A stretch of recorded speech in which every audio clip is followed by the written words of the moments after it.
Welcome back. Wasn't streaming yesterday. Was sick. Still a little bit sick, but I'm feeling much better.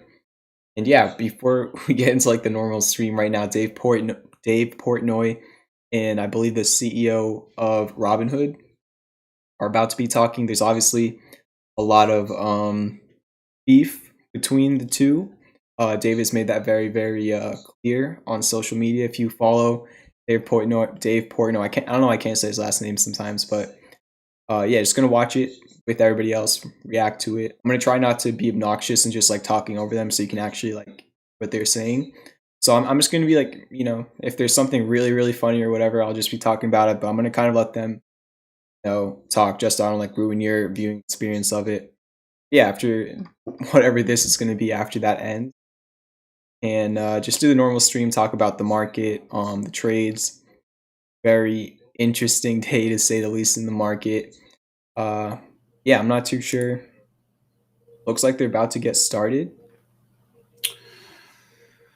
All right. We got a late edition. And Andrew, can you hear me? Hopefully it's not too loud. Yeah, I can hear you. Oh gosh, and he's playing music. Classic Dave. Is he in the waiting room? No, he's not in yet. Okay. So tell me when he gets in the waiting room so I know. He said 9 o'clock. We're going to have Vlad Tenoff, CEO of Robinhood, and we all know how I feel about him. I think he's a rat and a liar. He's played along in this little game on social. And he's coming on. And I will say I respect when people come on, but I don't think he has much of a choice unless he's just going to be like, pull a Bryce Hall, be like, gotcha, I'm not really coming on.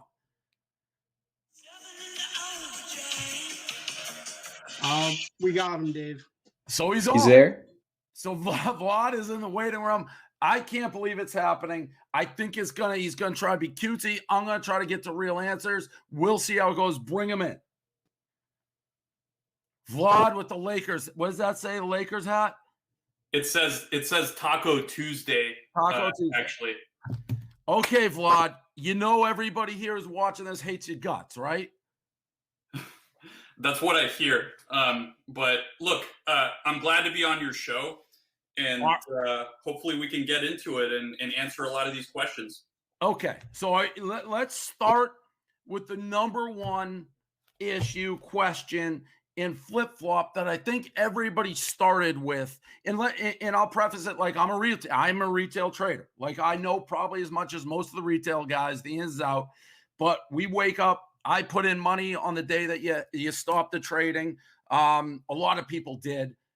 And then we find out basically this chaos leading up to the first time we hear from you on CNBC.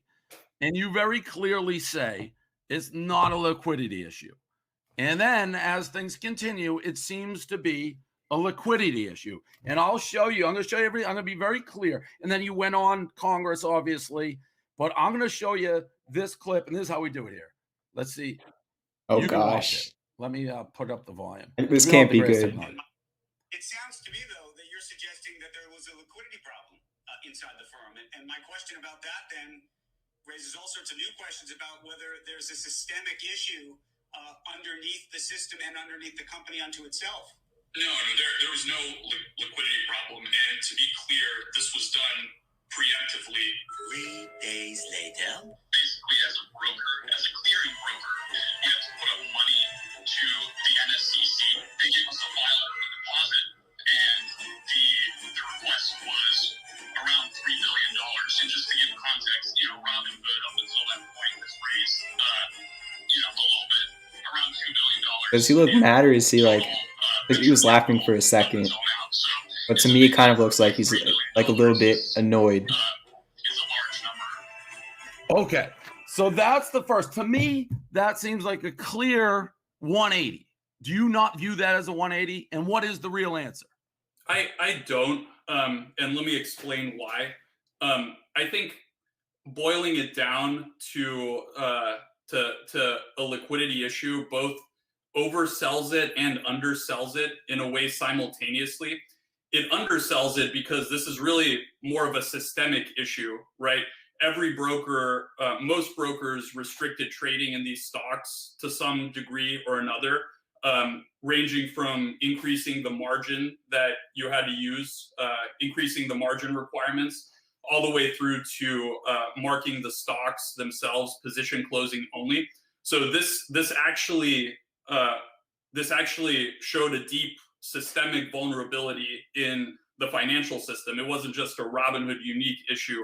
Robinhood was getting the disproportionate amount of the growth, and a lot of the activity was happening on our platform. So certainly we were a part of it. But I think just chalking it up So to if you had $3 billion sitting in the bank, would you have still acted the same way?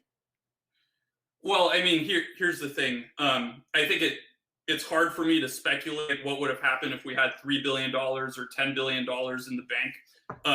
I think liquidity this is like a margin issue. Essentially, for like me, it's like if you trade on margin and the stocks go down, I get called on it the next day, I have to produce money to whatever account I'm using. That's sort of what this is, right? Well, let me tell you, if helpful, I can give you sort of like the full context of the several days leading up to what happened, right? Because it wasn't just, I mean, obviously Thursday, January 28th was when we marked the securities PCO, but this was sort of an escalating thing leading up to it, right? So the first step that a lot of brokers took a couple of days before, and Robinhood's no exception, was to actually set the margin requirement to 100%. What that means, you can't buy these stocks on margin. You have to use cash, and they have to be fully paid for. Then basically, and look, the context of this also was Robinhood was having incredible growth, and I said we were number one on the App Store. It's not. I wasn't saying that to brag. Not gonna lie, this is a little bit more boring than I anticipated. Sorry for cutting it off. It's just like at the same time, I don't want it to be like disrespectful to either party, but like, you know, it's Dave Portnoy. I want to see some fun, some joking around, like how it was in the beginning. But right now, it's very similar to like the same exact other interviews he's done. But let's get back to it. Let's see. 3 a.m. Do you regulate trading? Well, no, we did this because we had to comply with our capital requirements. But you found that out at like 3 a.m. If we had a bunch more headroom, yes, we probably would have let things continue. And look, well, if you didn't get a call that says, "Hey, we need this money from you," you wouldn't have shut off buying. Correct. I mean, the last thing we would want to do is shut off buying. Like Robinhood, that is a capital issue. They specifically said a liquidity issue. You need this much money. You didn't have it, so you acted. Isn't that the essence of liquidity? Like, and are you afraid to say liquidity because that creates like a domino effect with the banks?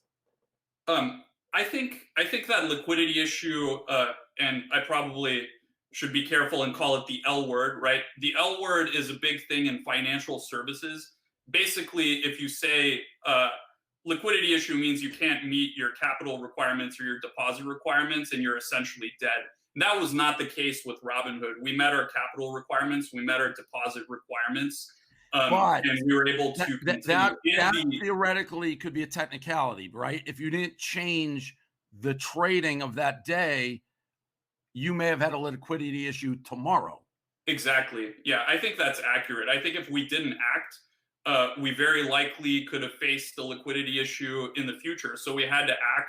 And that's why I said we had to act to protect the firm and our customers, because if the firm can't, I mean, if the firm can continue to serve our customers, that's a much worse situation.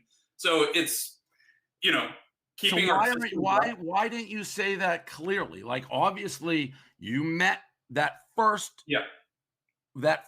requirement, but if you didn't stop the trading of a way, and that leads to the next question, which I'm sure you know is coming. I've heard your answer to it, and I don't think it jives with anybody, but a liquidity issue was knocking on the door. Yeah, we had to act to make sure we prevented a liquidity issue in the future. And when we say That's future, very like accurate. the next day. Yeah, potentially, yeah. Okay, so to me, that is very much a liquidity issue. It also, the fact that it seemed like you were clear, like, oh, how can you say it's liquidity? And then you were mentioning the capital. Everyone's like, what is this guy talking about? Also, Well, I think Go what ahead. you're saying is fair, right? And I'll take it. I was kind of running on fumes on Thursday, like trying to raise the $3.4 billion so that we could unrestrict the stocks. We were dealing with the growth and making sure our systems were reliable, which was our previous problem. So there's a lot going on, and I'll take the feedback that I could have been a little bit more clear in the short form interviews. I think it's not my ideal format. I'd much rather have a conversation where we can actually go into detail. And I think, I've gone through this sort of ad nauseum with my written congressional testimony, where you can see play by play, 3 but a.m. even when Maxine Waters like chewed you up and all, and I'm sure you've seen it, but Yeah. to put it again, she made you look like you were just afraid to answer a question. Oh, that would be I think the yes or no questions are kind of tough in this forum. Like the answer, as I mentioned, is a little bit nuanced. But Chairwoman Waters, I appreciate the opportunity to address that.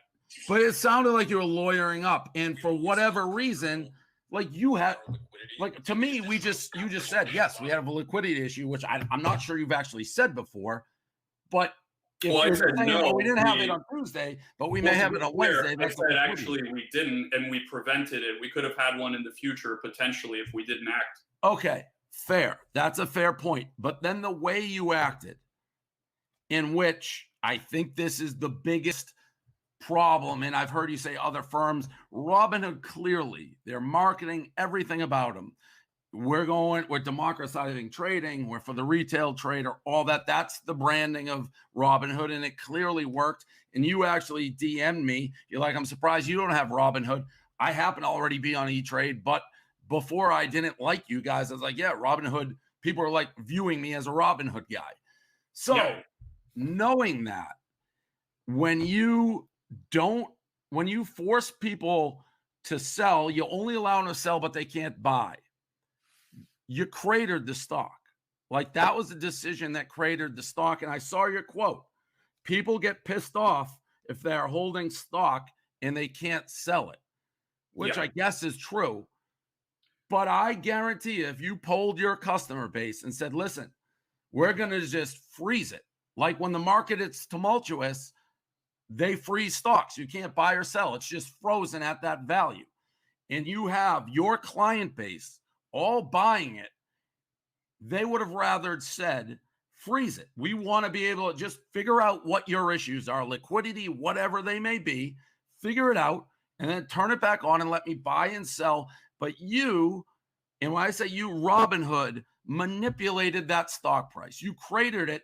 And a lot of these people out there, everyday traders who have jobs and normal people, if you weren't watching the stock market and you blinked for 20 minutes, yeah, you could sell it, but you lost like 70, 80% of the value. So how do you rationalize not freezing it? I think that's the number one thing I get. Why didn't you just freeze it instead of do one? And basically you cratered the market. Well, first of all, let me say that we're speculating now, right? Saying like what would have happened if Robinhood did something different. It's kind of in the realm of speculation. I understand, by the way, I get that people are frustrated. There's no speculation that when you only allow somebody to sell a stock and not buy it, you crater. You don't. That's not speculation. Well, let me explain the reason why that's kind of standard procedure. Number one, have you done that before? Standard procedure? Well, PCOing, marking a stock position closing only is a standard procedure, and it's what the other brokers did in this case as well. So all brokers that actually went to, it's kind of the not everybody DEFCON situation, right? There's escalating things you do, starting with the margin requirements, then you do but not everybody did that. Like I could still buy on mine. Yeah, not everyone did it, but the ones that did, the ones that restricted buying didn't also restrict selling. And it actually comes from the capital requirements the deposit requirements are driven. The VAR formula was in this case driven by the one-sided long position. So it actually wouldn't help the deposit requirements to allow to restrict selling in this case. So I mean, if we're managing risk, it doesn't help you to restrict selling as well. Not to mention the fact that if you froze both, you're saying that wouldn't have gotten you out of, couldn't you have raised money and froze both? I mean, I think we're speculating a little bit here, but there are two things. There are two things. One is this is a standard procedure. You just don't prevent people from selling unless you absolutely have to. I'm not sure of that. But there was nothing standard about this. You don't restrict free. Nobody remembered being restricted from buying. Veterans were in the stock market, and that's not like a normal thing. Restricting selling wouldn't help the exponential growth in the deposit requirements. And you have the situation, as bad as this was for customers, you'll have other customers who are like, I wanted to sell my stock. Why aren't you letting me sell my stock? Well, but right? that's the part I don't buy with. Like if a stock is volatile, just any stock, the stock market freezes it. You can't buy or sell for a period of time till it kind of stable. That seems those are exchange halts, which happen for very different reasons. But no one ever complains in that case. Hey, I couldn't sell it. Like, so there is some present. Like, again, if you tell me, hey, I can't sell my stock for 6 hours, but when you turn it back on, it's still going to be at the same price, or Robinhood's going to crater it, I can sell it at 20% of what I had. That's essentially what happened. And going back and forth, I'm a little lost.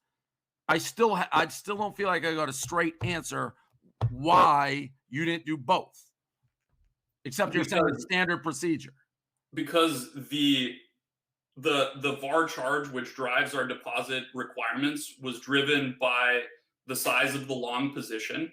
So if the long position kept growing, or right, so you freeze it, and you freeze it, and it doesn't go up anymore. You freeze both. And then you get people that can't sell their long positions and are extremely upset. Your customers, though, are all buying it. How many people are trying to sell it at this point?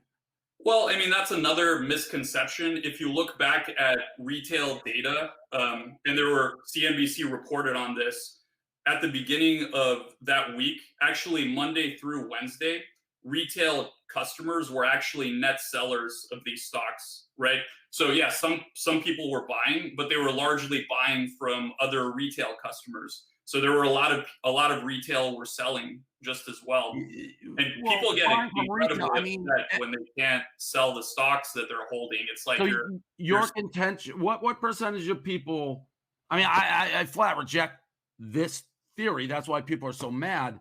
But you're sitting here and saying to me that more people are trying to sell GameStop and AMC than buy. What I'm saying is, if you look at retail trading Monday through Wednesday, according to CNBC, and they have the data from all the market makers who collect it, retail were net sellers of these stocks Monday through Wednesday. So who is buying it? Institution, apparently.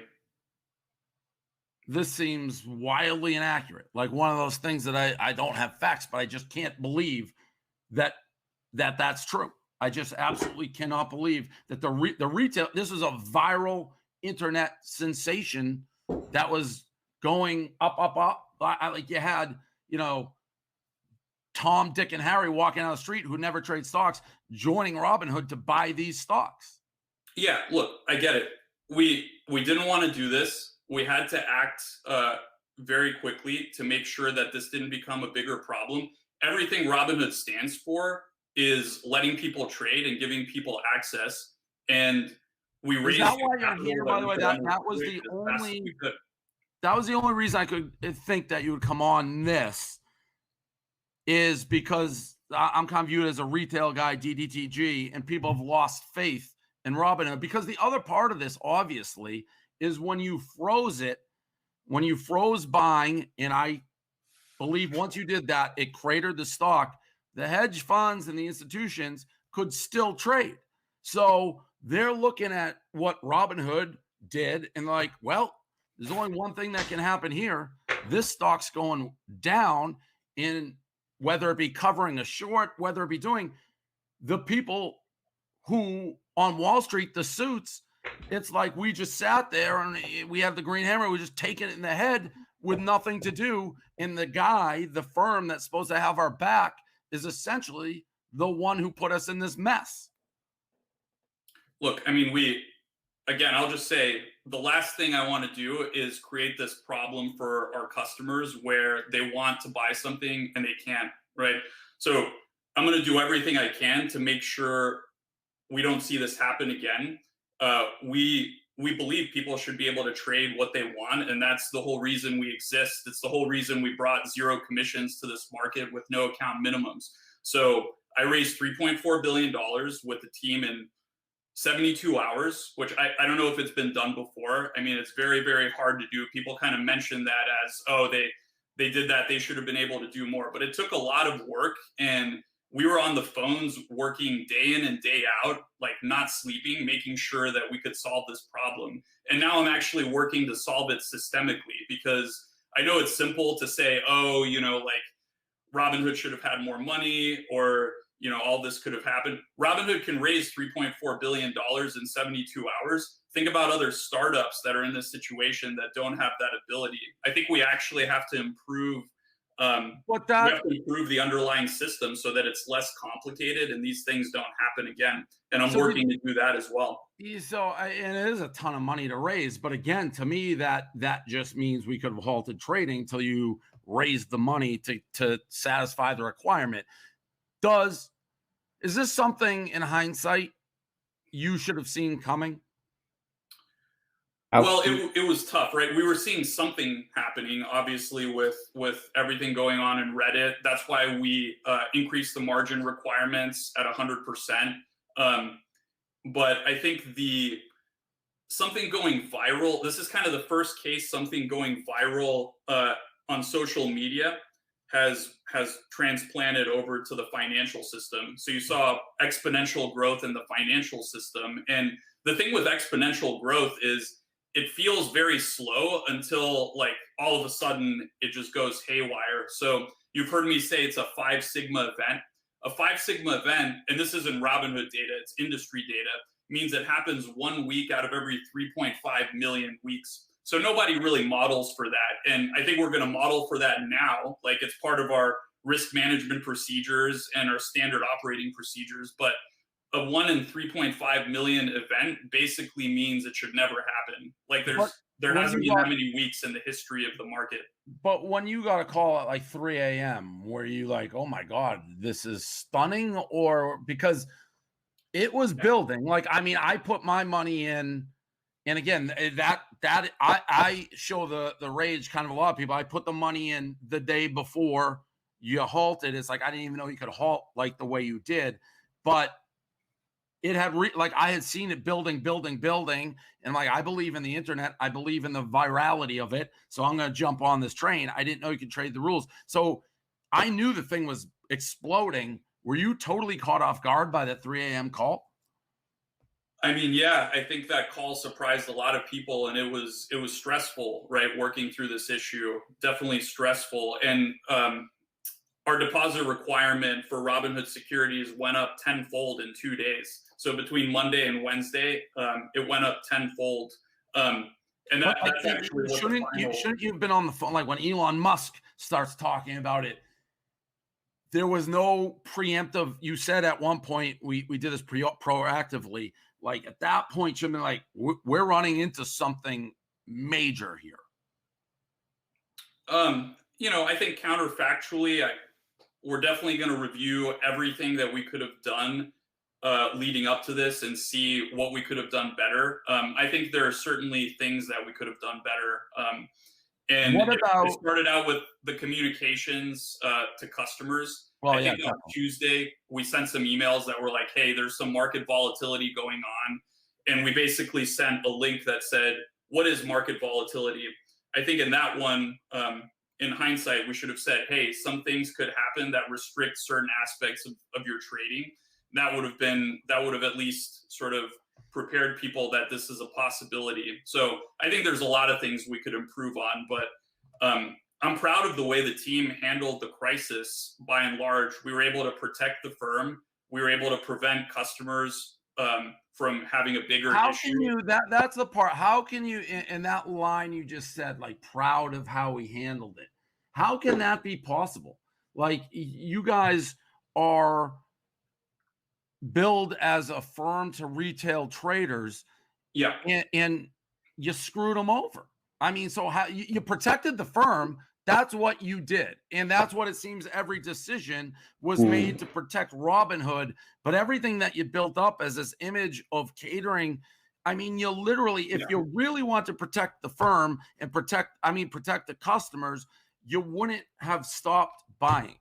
It's that decision basically had to crater the price and left a ton of your customers holding the bag.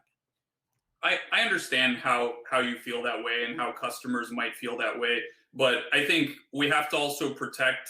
I mean, customers buying meme stocks rests on a foundation of our business being able to operate, which rests on a foundation of the financial system working, right?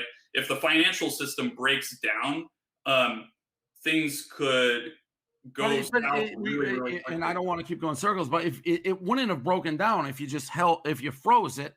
Well, I mean, I would point you to Interactive Brokers.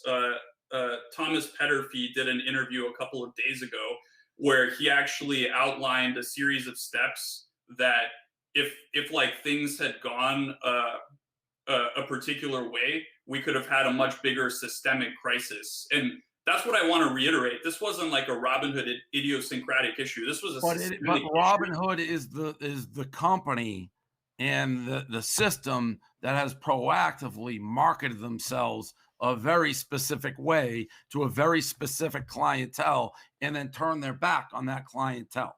So I completely agree, but we also have to play by the rules, right? But you could have played by the rules by freezing both. That's within the rules, no? I'm not sure. I mean, that we can look into that, but it wouldn't be standard, and it wouldn't have solved. There's nothing standard about this. That's true.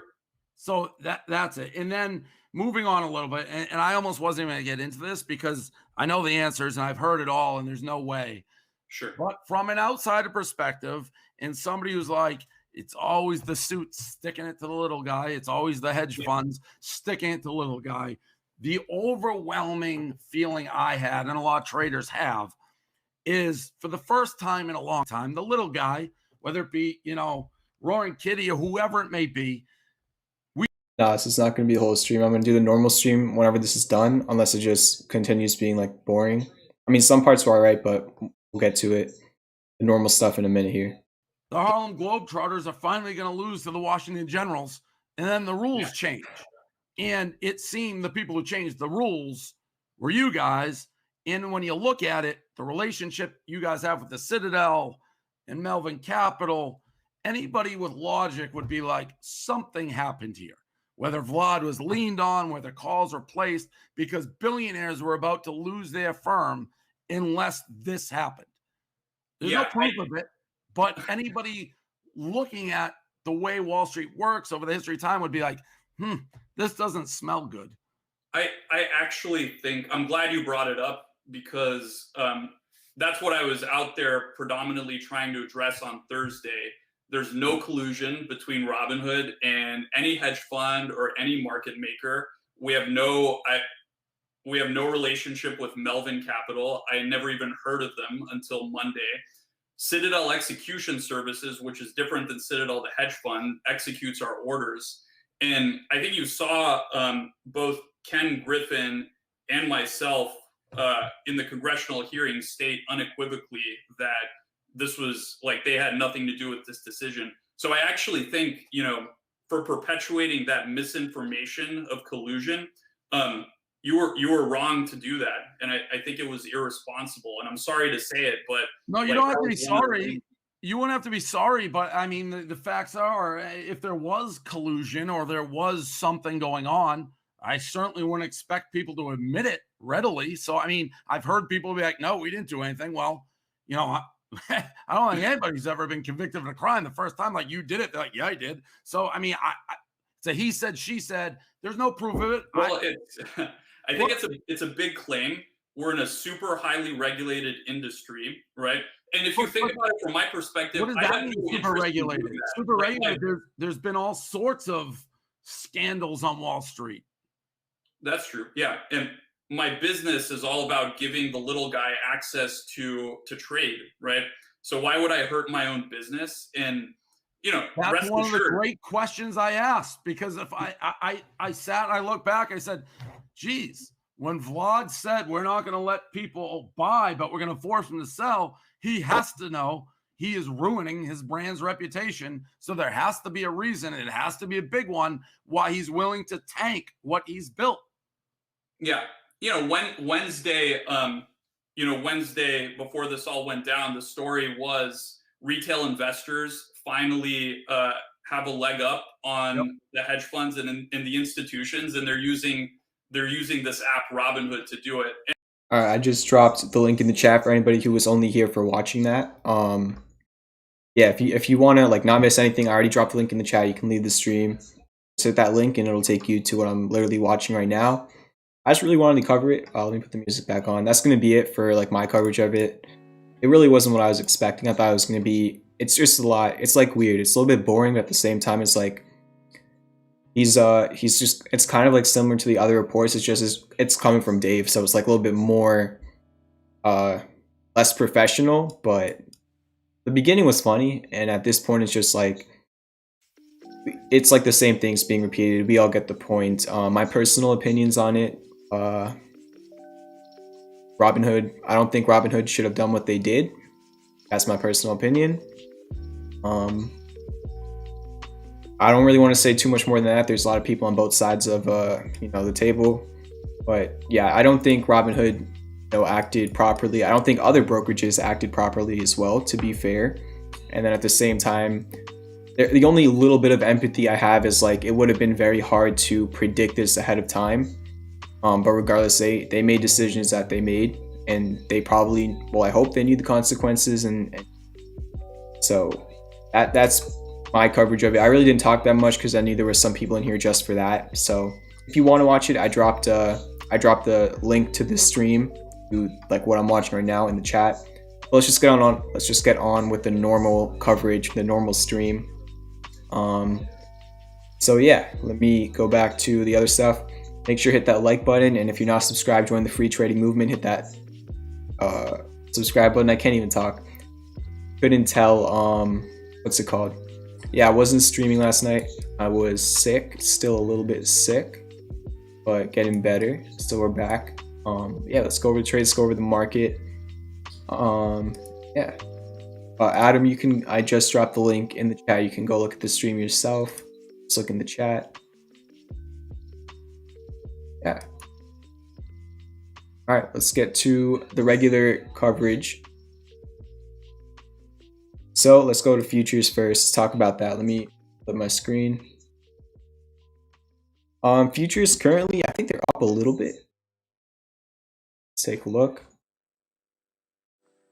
The music's all good. All right.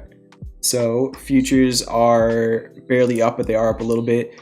The tail of the tape with today was you had a terrible open. You gapped down and then you sold off to the bottom of the flag. If you follow me on Twitter, if you've been in the stream for the past 2 days, if you're in the Discord, I did warn about this. I can pull up the tweet if anybody doesn't believe me.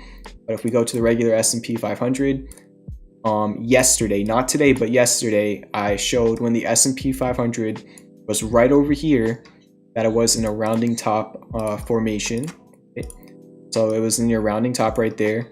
The S&P was at this area where the supply was gradually increasing, and that was like the apex. It broke the demand line, And then it ended up having a terrible open. It dropped all the way to the bottom of the flag. Now, if you've been in the stream for a while, you know that I've been using this upsloping flag for months now, and it's allowed me to predict the market multiple times, not because I'm smart, just simple technical analysis. Maybe I'm a little bit smart, but you don't have to be that smart to do this. And ended up bouncing off the bottom of the flag. Go figure. Huge bounce off the bottom of the flag. And then if you're in the Discord, when it was, I think it was around like right over here, like 38.45 or something, I said that there was divergence developing on the low time frames. It was right over here. See this from right over there? I think it was like right here, somewhat like that. And then you just had a very, like, one of the nicest afternoon rallies I've ever seen. Huge rally, but it was kind of weird, okay? It was like, you know, a lot of big growth names were getting love, and that's why, you know, most of these indexes are comprised of those types of companies. But a lot of value stocks, especially SPACs, just did not recover. If we take a look at the SPAC ETF, this was the worst day since this SPAC ETF has been created by far. I mean, wow, literally, pretty much the whole entire month of gains were taken away in one day on the SPAC ETF. So SPACs just could not catch a break. They bounced it a little bit overall using this ETF, but you just really saw, because like in the last month, like the tail of the tape has been value, and SPACs have been running crazy, or some SPACs. There's like we'll talk about it later, but and then growth, high, you know, people call them beta stocks, like the big tech stocks. The QQQ has been going up gradually, but names like, you know, Amazon, Apple, even Microsoft lately, and then Tesla lately as well, have just not been performing that well. But are we seeing this shift? You know, initially it was growth outperforming value, then recently it was value outperforming growth. I'm really interested to see whether or not growth continues to outperform value tomorrow, like how it did in the afternoon today. But yeah, most things did bounce. It's just the low value SPAC stocks did not bounce as much as the others. If you're looking through scanners and stuff like that, that was pretty interesting. So yeah, that's really what was going on there. You're still in the flag. You bounced off the bottom of it on futures. You're right in the middle of the flag. It's a 50-50 from here on out. And technically, if we go back to the S&P 500, you're not in a short-term bull trend until you make a higher low. So your last previous swing low, let me use a brush, was right over here. This was your last previous one. Well, technically, to be fair, as long as you make a higher low than this low from today, you could create a new trend. But at the same time, you need to make a higher high than this high. So you need to break, let's put a horizontal line. You need to break over 39.03 to defeat this downtrend, because you've been making, let me just show real quick. I mean, it's pretty obvious. I don't really need to draw it out. Just consecutive lower highs and then lower lows, right? That's just bearish, bear trend. So until, you know, it's just been this cycle of you been gapping down in the morning, then you run up to fill the gap, then the next morning you gap down again, you run up to fill the gap. Same exact cycle repeating like the last 4 days or whatever it was. So yeah, it's been tough on a lot of the trades. That's just the easiest way to put it. Last week the winners still did outperform the losers percent wise, but this week has not been off to a great start. So, you know, you had a pretty big pullback, right? The market from the high to the low, the market fell almost 4% in like what, a week and a half, 2 weeks. So, you know, a 4% move in a week and a half or 2 weeks is not common for the stock market. I know it's very crazy time, but that was a very, very big drawdown, and I've been trying my best to warn about it this whole entire way down. Even when it was up here at the top of the flag, if you were in the stream, I was warning about the market being overbought. Remember how the MACD was going down, the price was going up, you were overbought, some bearish divergence. I was warning about it up here, and then you just went from the top of the flag to the bottom, and now you're back to the middle. So that's really the tail with the technicals. We'll see what happens tomorrow, and then yeah, let's talk about some of like the specific trades, I guess. Go to the trade sheet real quick.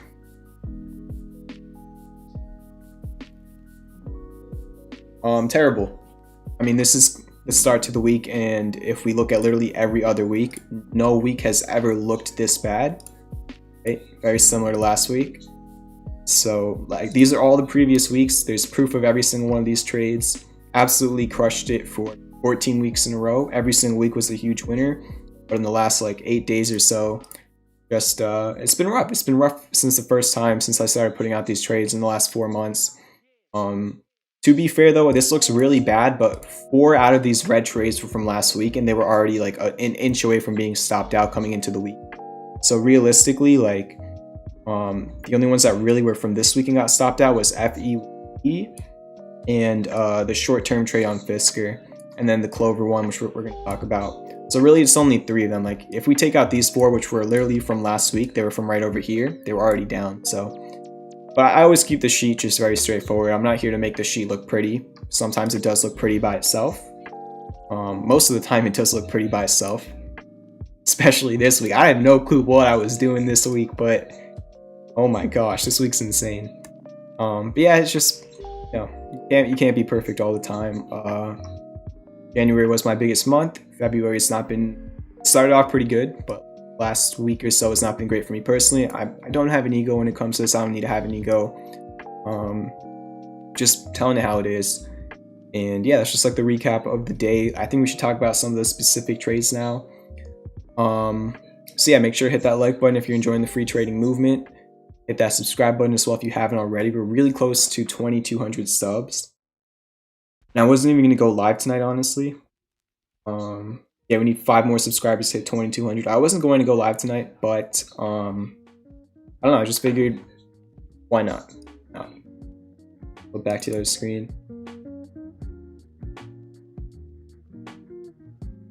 So start off with Clover, and just with a lot of the trades, when you have the market dropping 2% at open based on the S&P 500, and you manage your risk, it's just one of those days where you're going to get stop hunted most likely. That's exactly what happened today. Right, you manage your risk every single day and every single week, so that on most days, when you get stopped out, it's for a good reason, and then the price drops further after you get stopped out. But when you have a day like today, it's when stop hunts can bite you. It really is. You can get stopped out, and then the price goes a little bit lower, but then it rallies like crazy in the afternoon, and that's what happened with many things. So I'm really just going to leave it up to you. If you were in one of the trades and they got stopped out this morning when the whole entire market was dumping, I'm just going to leave it up to you. If you accepted that stop and you took your loss and whatever, that's on you. You know, that's your choice. You're still in, that's your choice. It really just comes down to personal preference. But I'm just going to be telling you what trades still look good even though they did get stopped out. Do they still look fine? Are they still over a support? How are the technicals looking? That's what I'm going to be focusing on, not really whether or not, oh, they got technically stopped out. That really just, you know, when you stop out, when you enter, when you take profits, at the end of the day, that's always completely your choice. It's never financial advice. Clover technically did get stopped out, then it had a little move up in like around noon, I think, and then in the afternoon just fell again.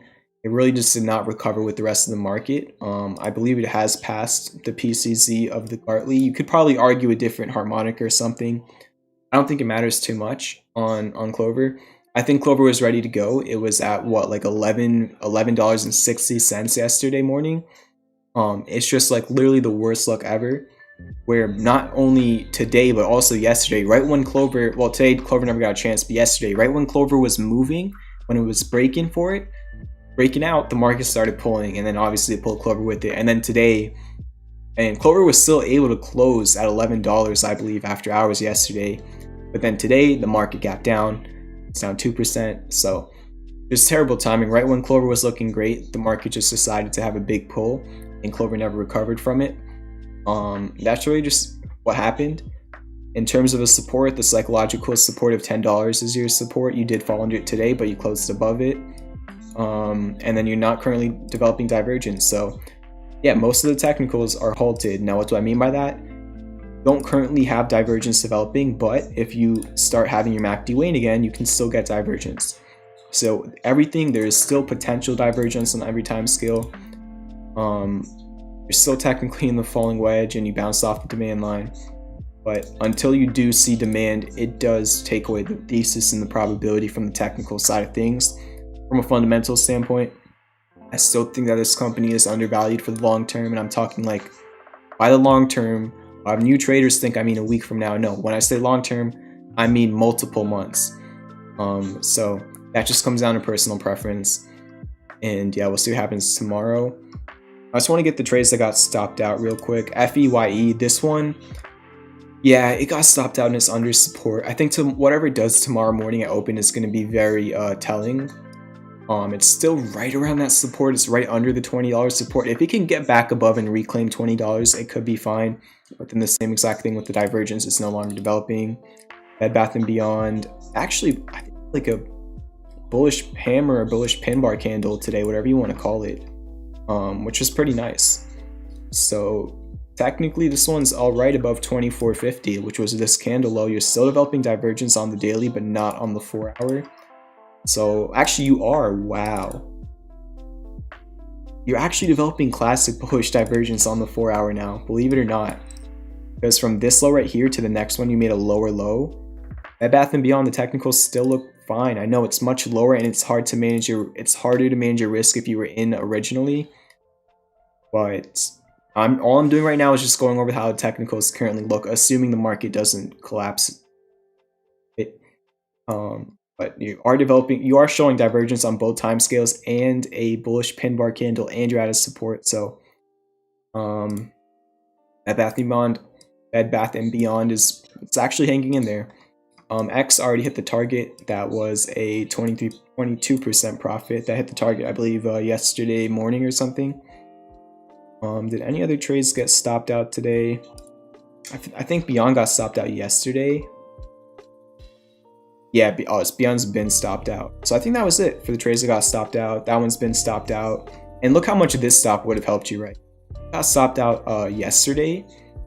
But after it got stopped out, look how much more it fell. It fell another 19% after getting stopped out. So this is where a stop loss really can help you. That's why you manage your risk. So that on weeks like this, you're not losing that much. But then on literally the other 14 weeks of trades, you're making so much. That's the whole entire point of it. And at the same time, I spend literally the intro of every single stream. I talk about it in the announcements channel in the Discord every single day. And I tweet about it every single day. The indexes, the stock market. I give warnings on when the stock market's not looking as good. And what have I said before on stream? Market's not looking as good just because I'm putting out trades. Please put extra risk management into effect. If you don't want to take on a trade because things in the macro look weird, then don't have cash, use tighter stop losses, things like that. Always want to account for what's the bigger picture. And if you notice, every single day I'm usually updating the specifics on every single trade. Today I really didn't do that. There was no point of doing that. The specifics on the technicals do not matter when the whole entire market is panic selling. That's why if you notice today, all of my posts on Discord and Twitter for the most part were just about the S&P 500. And I was able to call it moving back up to fill the gap. Just looking at the divergence developing and stuff like that. So when the market is just so volatile, the best thing that you can look at is just the indexes. Because that'll affect the whole entire psychology of all the traders in the market because it's representing that. So just keep that in mind. XL put out a new trade today. This trade's already up. It was up 4% at one point. Now it's only up 2%. And really, it's super simple trade. And honestly, a large part of this is fundamental. XL fell from $35 all the way down to $14. And finally, it is at a major support, which was your candle high over here and your support from right over there. So you're pretty much at a support, and that's really it. I just think it's at a support. The RSI is extremely oversold. At one point, the RSI was at 11. It was just insanely oversold. I think there was an impulse reaction today. And it's really just a very straightforward risk management. It's not like a A+ setup at all, but it's just very clear risk management. And you're playing something that's heavily oversold if you choose to do so. Rocket, again, this one technically got stop hunted. Remember, talked about it earlier. You're always looking for where the candle closes if you're trying to break out of a structure or a level. So the candle, you never got the candle close, not even on the 4 hour under the stop loss. So just because you wick under a stop loss real quick, your candle closes above it and you do not sustain price action under the stop loss. Technically, the trade's thesis hasn't changed. Yes, you could have had your stop limit order filled or market order. You could always just hop right back in the trade. See that it's actually holding above the level. But sometimes you get wicks down, especially on days like today. So I just want everybody to remember that there is a certain level to this that is not like just only robotic, and you have to actually think about what's like the bigger picture, what's happening. Because many think they just had a crazy look down, but then you got like a V-shaped recovery on like the 1 minute chart right away. So technically on Rocket, the thesis hasn't changed, and actually now on Rocket, since you managed to make a lower low from this low to this low, you actually did develop classic bullish divergence on the MACD, or you are developing classic bullish divergence on the MACD and RSI on Rocket. Pretty nice candle too for the second 4 hour candle, and you're above support. So the thesis on Rocket's the same. SDC, I put this trade out today. I don't know why what happened to this? I need to fix this. So SDC, again, just a very simple trade where it's just heavily oversold. It just fell from $16 to $11. Now, just like XL, it's at a support. Not only are you at this upsloping support from this parallel channel, also at a horizontal support, which was your low right over here, and over here, and over here. So 2 supports lining up. This trade's already in profit by 2%. So both the new trades from today are up like 2%. And the DD is also a new trade from today. This one, on the 4 hour, you do have divergence. You have classic bullish divergence. You're in a falling wedge, and you're at a support, which is 68.30. Go back in time, scale out a little bit, and see $68.30 was in fact your resistance right over here and over. So I always chart the levels from the past on the chart. That always helps. So yeah, you have multiple things lining up. And did I just move that? Okay. You also, if you really zoom in and go on the 1 hour, you have a double bottom. I don't even need to chart this. You can just see it. First bottom right here, and then your second bottom. So you have a double bottom, a support, a falling wedge, and divergence. That's the idea on this trade. So hopefully it works out this time, but we shall see.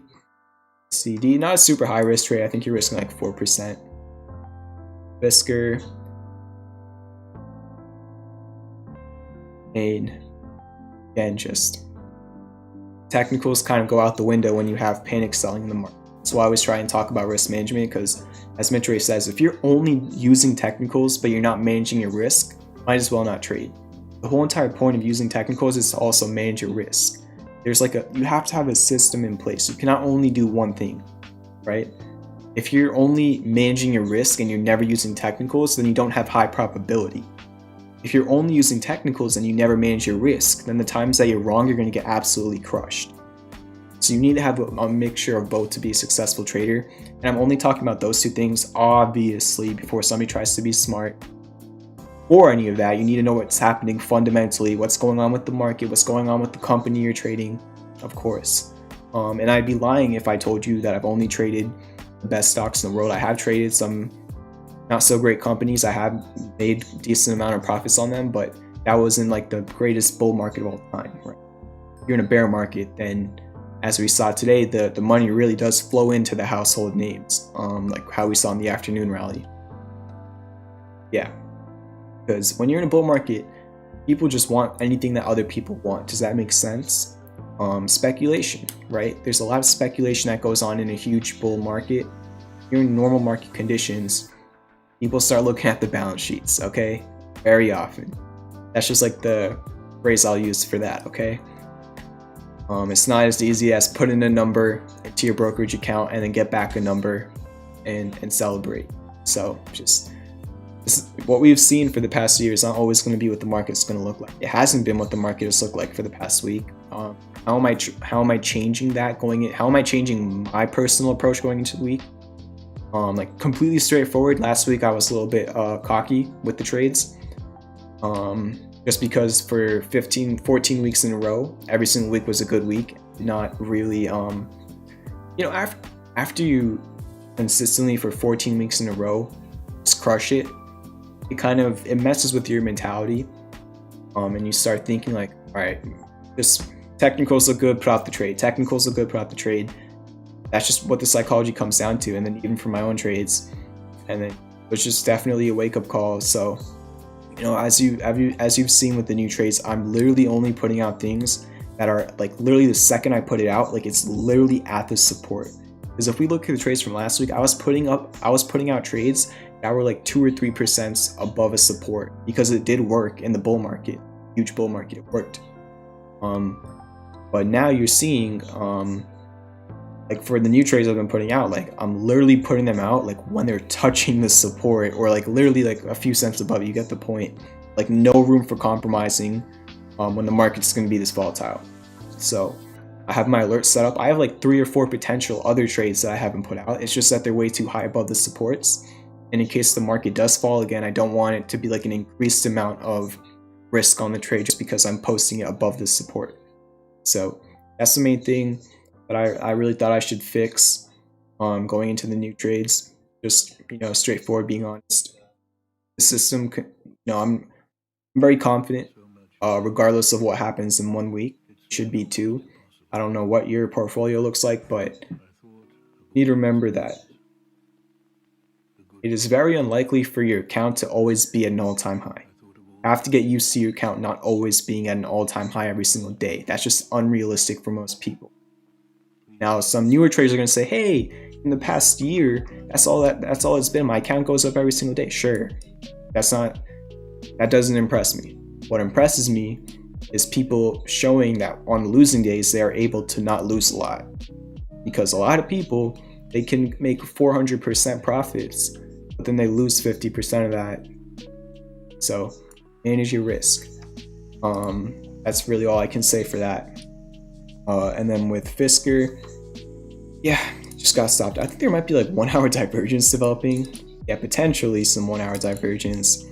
You just broke support. And then again, the whole entire thing, I can go over the technicals of every trade, but the real story with most of them is just macro was panic selling this morning. And when panic selling starts, technicals go out of the window. So same thing here, Fisker. What I will say is you definitely want to get back above $16.50. That was your previous resistance. You do not want to use that as resistance again.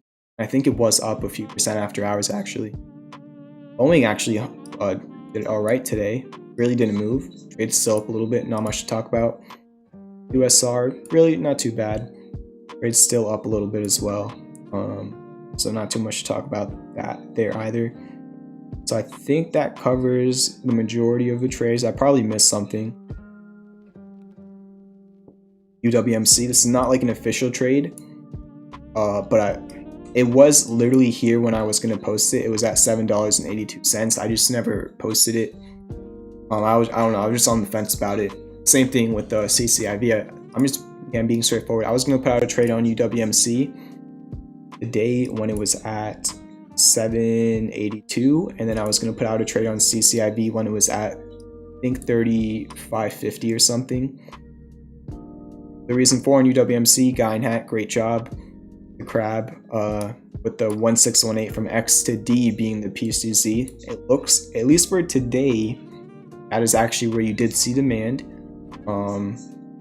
And you are showing. I hear like a sound on my roof. You were showing classic bullish divergence on the 1 hour, and I believe you're also showing it on the 4 hour, and I believe you're also showing some local divergence on the daily. So on UWMC, you're showing divergence on pretty much every single time scale again. Remember, this has already happened before. This happened last week. It was showing divergence on every time scale, and it just kept dropping. So there is a potential new trade on UWMC. I don't know. Actually, you had the first like big green candle you've seen since like January 27th. You had this candle and this one, but other than those two, yeah, we're at like a harmonic PCZ on UWMC. You're showing some divergence again. I think tomorrow is going to be a very, very telling day for UWMC, if I'm being completely honest. So that is that. Yeah. So I'm not sure if I'm going to be putting out a trade on it. It'll just come down to what it looks like tomorrow. CCIV, I think, went up a little bit after hours as well. And the reason I was going to put out a trade on CCIV, I literally posted it, deleted it, posted it, deleted it 3 different times because it was just so volatile. I wanted to get it out at a certain price, but it just kept falling under and then going back over. It was like a nightmare when I was trying to post a trade, and I just eventually just said, whatever. This thing's giving me that much trouble, I'm just gonna not. It's better safe than sorry. But then it went up after hours, of course it did. So yeah, it was like right here. It's back testing these previous highs from right over here and over here and over here as a support, and it was showing some 1 hour hidden bullish divergence. So I was thinking about putting out like a short-term, mini swing trade, whatever, but it's already gone up after hours. I'm not too sure at this point on CCIV. I still think it's more 50-50, so see on that. Yeah, I feel that's a good recap. Bitcoin just broke back above $50,000. It was also down all the day.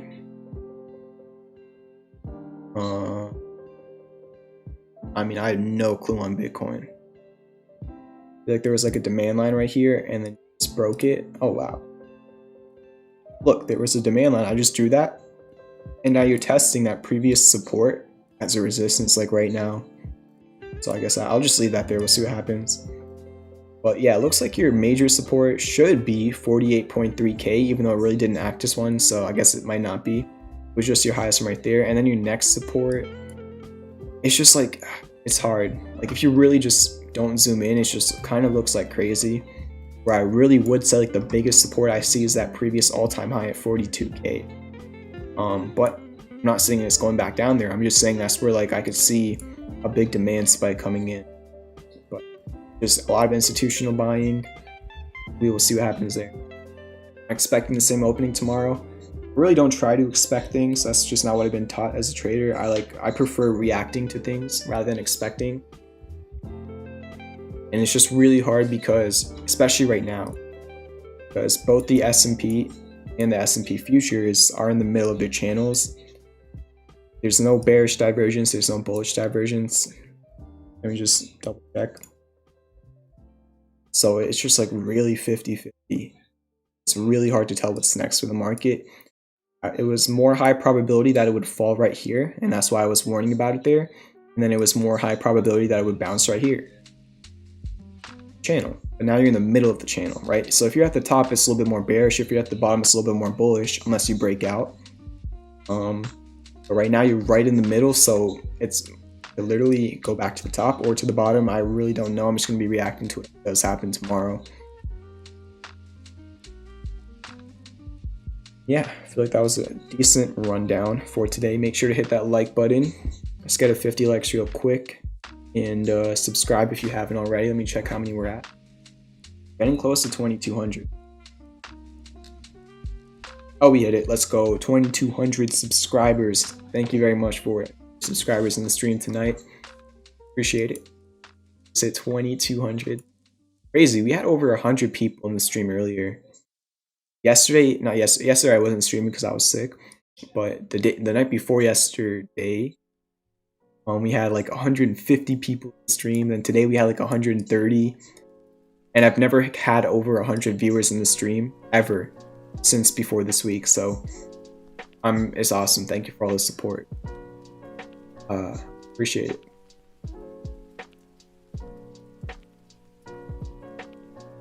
But yeah, I'm not gonna be staying live for too much longer. I just wanted to cover the trades, and then at the same time, what's it called? Also, just take a look at what's going on with the Dave Portnoy and Robinhood CEO call. It was a little bit underwhelming.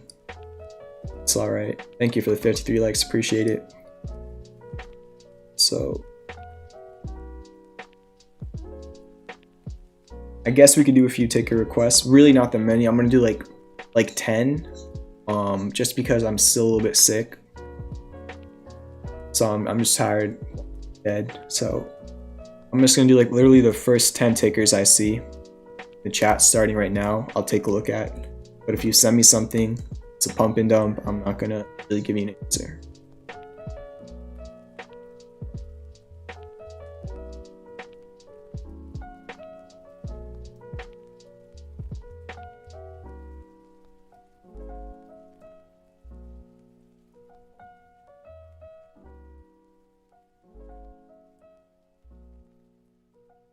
All right, EBON is going to be the last one I do tonight.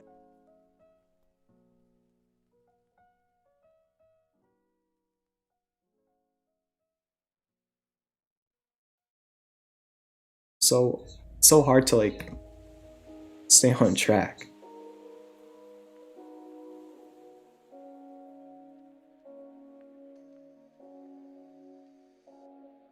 All right, I'll just do the last two that came in. So PKK, all right. Now that one's for real. I just wanted the other two people drop the comments. All right, PKK for real. That's the last ticket request.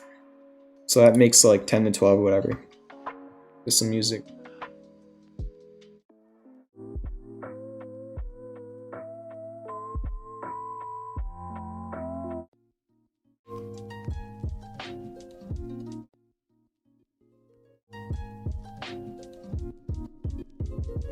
I don't know if there's like a bird on my roof or something, but I'm just hearing sounds. All right, let's get these tickets done. I'm sorry if I'm just off today. I'm still a little bit sick. I'm kind of tired, but I wanted to not miss the stream. So you're really in the middle of a range on ACRE. You might have some hidden divergence if you consider the candle closes. On the 4 hour, you do have some classic divergence on the MACD and the RSI though. So you have classic divergence, very nice buying volume today. It's tradable, but it's going to be a higher risk, it looks like. Wrong one. Like it would probably be something like this. Like if you want like a real risk management, like if you're playing under supports, it would be like, and you'd have to wait for a dip, but like it'd be like an 8% risk, it looks like to me, if you're going to play under the candle low. I mean, you could also just play like this and then put your stop loss under 30 bucks. There, but each their own. Nice divergence. WWR just went crazy. Looks like it bounced off a previous resistance as a support. This was 560 was like your resistance right here, really right there. 550 was your resistance right over here, and then today it became your support. Warning, huge gap down. It's unfortunate, but on a lot of charts, it's just like with what happened today, it's really hard to know what's next because they're just like a straight line down. So there's no pattern, no divergence, and there's a lot of bullish pin bars that showed up on charts today because the market, acts the same. Just so many charts have like the 4 hour bullish pin bar from like the first 4 hour candle of the day. There's usually 2 every single day, but a little bit tough on a lot of charts. I'm not too sure there. Sundial, this is still developing the 1 hour divergence. Oh my god. They just had that shelf offering last week, so people did not like that. Are showing 1 hour classic bullish divergence on the MACD. And you're right at the $1.25 support, which was your resistance right over here on June 8th, 2020. So you're at a make or break area. Tilray, I believe they beat earnings. No divergence on that time frame. Let me check the 4 hour. You have some hidden. Figure out this chart. It's way too.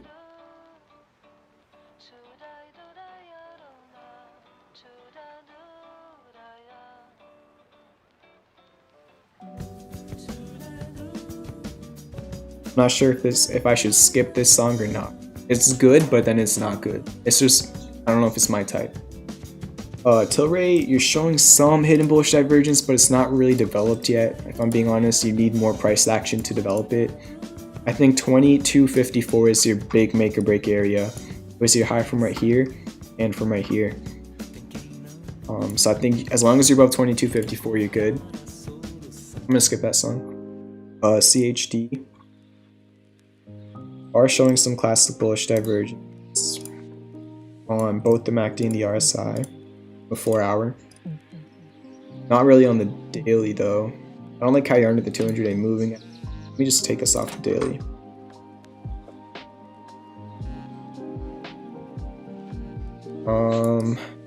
Maybe like a channel or something.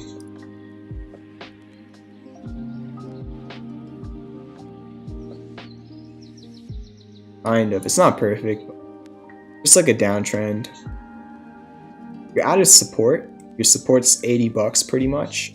After $80, it's 77. So your two supports are $80 and 77.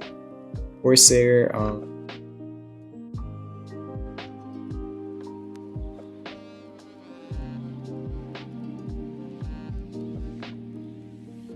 Kind of looks like a right angle descending broadening wedge. Here, just at the bottom of it. I'm not too sure there either. I'm sorry. I'm trying my best here. Just not feeling 100%. And if you know, if on the chart I don't really get like a clear read, I can't really do too much. Here it's like your major support's like $33. Could also draw a line like this. Maybe you're just in the channel. That could be it. Yeah, you might just be in a channel on Corsair. There we go. I got something. But yeah, looks like you're just in like this upsloping channel. You wicked under it like crazy, but then you somehow closed above the demand line. Interested to see how that plays out in the future.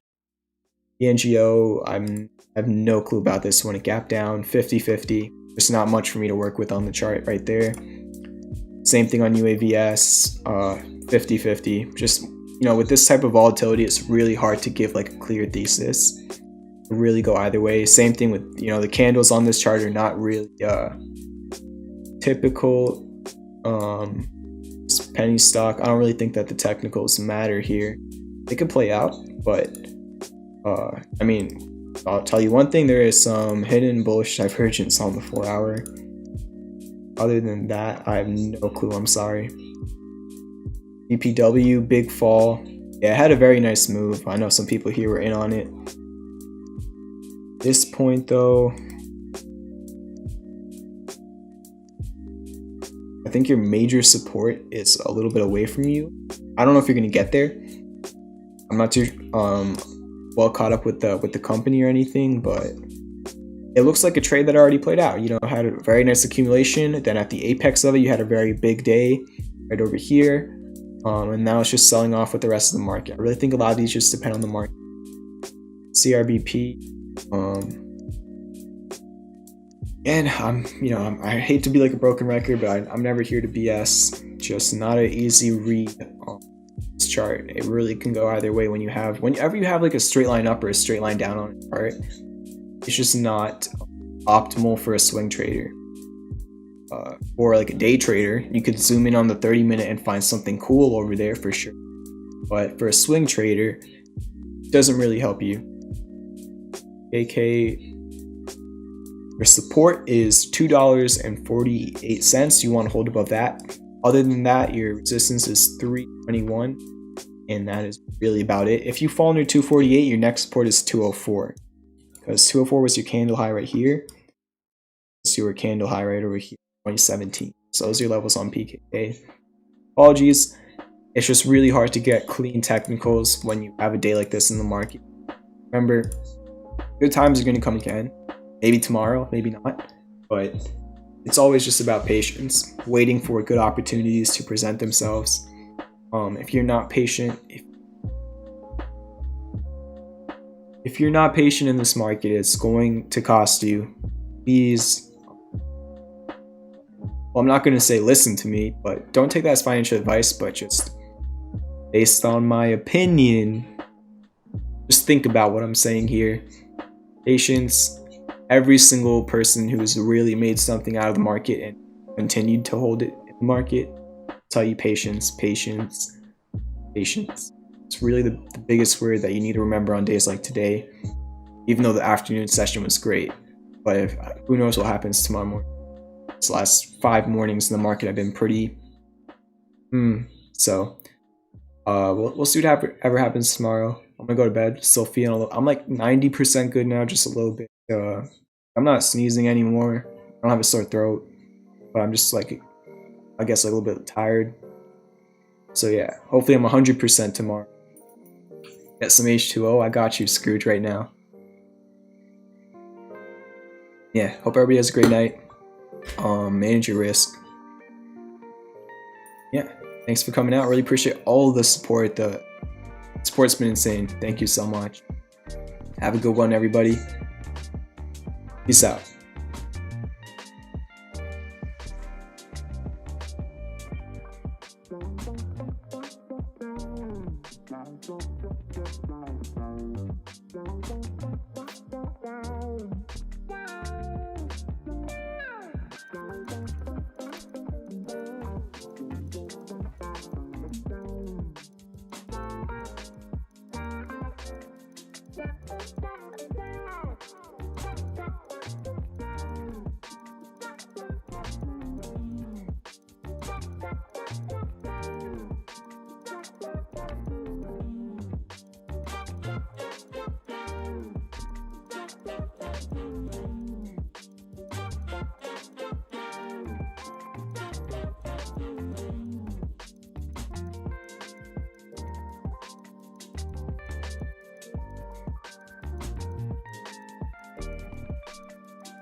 Bye.